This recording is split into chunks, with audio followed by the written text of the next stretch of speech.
Bayangkan di sebuah musola kecil di pinggiran Jakarta, ada seorang ibu paruh baya selesai sholat subuh. Wajahnya sangat sayu, matanya menerawang, dia menunduk dan kepalanya tertunduk sangat lama. Setelah salam, ia hanya terdiam. Barangkali dia sedang berzikir di dalam hati, pikir seorang pemuda yang menemaninya. Ia tidak mendengar doa yang panjang atau lantunan istighfar yang biasanya menggema di masjid-masjid besar. Hanya keheningan yang penuh arti. Tapi dalam keheningan itu terasa begitu syahdu. Ada kedekatan langsung kepada Allah tanpa kata-kata yang panjang. Bismillahirrahmanirrahim. Assalamualaikum warahmatullahi wabarakatuh. Syukur alhamdulillah kita masih dipertemukan kembali di channel ini. Sholawat dan salam selalu dan tetap tercurahkan kepada junjungan kita Nabi besar Muhammad sallallahu alaihi wasallam. Allahumma sholli ala sayyidina Muhammad wa ala ali sayyidina Muhammad. Harapan dan doa saya semoga sahabatku semuanya selalu diberikan kesehatan, dilapangkan rezekinya, diampuni dosa-dosanya, dan dipanjangkan umurnya. Dan sempatkanlah menuliskan sholawat di kolom komentar. Insya Allah akan menjadi bukti cinta kita kepada Rasulullah Muhammad sallallahu alaihi wasallam. Semoga kita semua mendapatkan syafaat beliau di akhirat kelak. Amin ya rabbal alamin. Sahabat beriman yang dirahmati Allah, di tengah kesibukan kita sehari-hari, setelah sholat, banyak yang merasa harus membentangkan doa panjang agar ibadahnya sempurna. Khususnya bagi sahabat-sahabat yang telah lanjut usia, terkadang hidup penuh rutinitas dan jarang diberi ruang untuk berhenti sejenak dan meresapi makna sholat itu sendiri. Namun kenyataannya, Nabi Muhammad sallallahu alaihi wasallam tidak selalu membaca doa yang panjang setelah salam sholat. Bukannya tidak berdoa, tetapi beliau memberikan contoh bahwa kualitas munajat lebih penting daripada kuantitas kata. Bagi sahabat-sahabat yang sudah berusia 50 tahun ke atas, hikmah ini sangatlah penting, bahwa kekhusyukan dalam hati, kejujuran itu di dalam batin, dan kehidupan hubungan spiritual dengan Allah lebih berarti daripada panjangnya doa. Kemudian Anda mungkin bertanya, mengapa? Namun sebelum kita lanjutkan, silahkan tekan tombol like sebagai bentuk dukungan pada dakwah ini. Klik tombol subscribe agar kita bisa terus belajar bersama, dan tuliskan doa serta hajat Anda di kolom komentar. Semoga Allah kabulkan setiap doa kita, dan semoga video ini menjadi pahala jariah yang terus mengalir untuk kita semua. Dan pastikan Anda menonton video ini sampai akhir, karena jika terputus di tengah jalan, bisa saja Anda akan salah paham dan kehilangan pesan penting yang akan saya sampaikan. Sahabat beriman, sebenarnya Nabi Shallallahu Alaihi Wasallam mengajarkan kita untuk berdoa setelah sholat secara ringkas namun bermakna. Dari Sauban radhiyallahu anhu, Nabi Shallallahu Alaihi Wasallam setelah salam sering membaca astaghfirullah sebanyak 3 kali dan doa Allahumma antas salam wa minkas salam tabarakta ya dzal jalali wal ikram.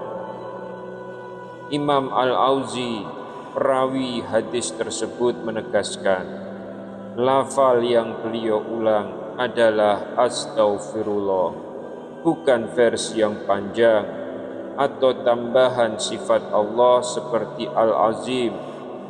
Namun jika seseorang ingin membaca lafaz panjang Astaghfirullahalazim, itu boleh-boleh saja. Namun harus disadari bahwa itu bukan sunnah pasca sholat yang diberikan Rasulullah secara khusus. Kemudian setelah itu beliau melanjutkan dengan bacaan tasbih, tahmid, dan takbir masing-masing 33 kali. Selain itu, Nabi Shallallahu Alaihi Wasallam menekankan hal yang penting bagi kualitas ibadah.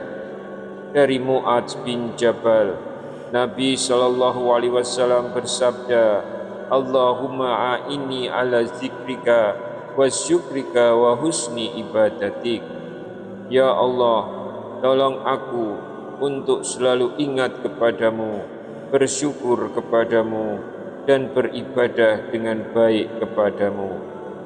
Doa ini sederhana, tapi mencakup esensi hubungan kita dengan Allah, berzikir, bersyukur, dan berkualitas ibadah kita. Bahkan jika Anda sering dan suka mengikuti kajian dari Ustadz Haji Hidayat, beliau juga menekankan pentingnya zikir setelah sholat.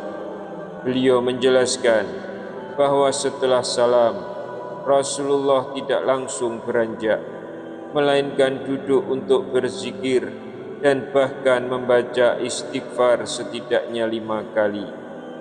Bila sedang terburu-buru, zikir ini bisa dilakukan sambil berjalan, sambil duduk di mobil, atau bahkan sambil berbaring. Beliau mengingatkan 6 amalan penting selepas sholat: istighfar, membaca Al-Quran minimal 1 ayat, mengulang hafalan, berdoa, berzikir yaitu tasbih, tahmid, takbir, dan menyebutkan Asmaul Husna. Ini menunjukkan bahwa yang utama itu bukan doa yang panjang, tetapi tetap mengingat Allah dengan cara yang mudah dan khusyuk. Ustadz Khalid Basalamah juga menegaskan bahwa meskipun Nabi Shallallahu Alaihi Wasallam tidak membaca doa panjang setiap kali usai sholat, beliau menganjurkan bacaan sederhana dan pendek namun penuh makna. Misalnya setelah sholat tahajud, beliau mendorong untuk membaca surat pendek minimal selama 5 menit. Ini menunjukkan bahwa kualitas dan kontinuitas lebih ditekankan daripada durasi doa yang panjang. Dan ini sejalan dengan pandangan dari jumhur ulama. Jumhur ulama atau mayoritas ulama sepakat bahwa yang terpenting adalah menjaga hubungan spiritual dengan Allah setelah sholat, bukan semata panjangnya doa. Mereka menasihatkan agar tetap duduk sebentar, berzikir, bahkan meski hanya dengan astaghfirullah atau menyebut Asmaul Husna, itu lebih baik daripada diam dan langsung meninggalkan tempat sholat. Hal ini didasarkan pada hadis bahwa Rasulullah Shallallahu Alaihi Wasallam tidak langsung beranjak setelah salam, tetapi memperpanjang duduk dan berzikir terlebih dahulu. Lalu kapan doa itu terbaik untuk kita baca? Berdoa dalam sholat atau sebelum salam lebih afdol, karena saat itu kita sedang bermunajat kepada Allah. Setelah salam, hubungan itu sudah berpindah. Karenanya Banyak ulama yang menyarankan doa sebelum salam, akhir tasyahud, agar khusyuknya tetap terjaga. Ini menjelaskan mengapa Nabi SAW tidak selalu berdoa panjang setelah sholat, karena mulut telah menyimpulkan munajat, dan saat terbaik untuk berdoa adalah di dalam sholat sebelum menghadapi distraksi dunia. Jadi sesungguhnya yang utama bukan doa yang panjang, tapi doa yang hadir dari hati, yang dipanjatkan dalam kondisi khusyuk dan penuh makna.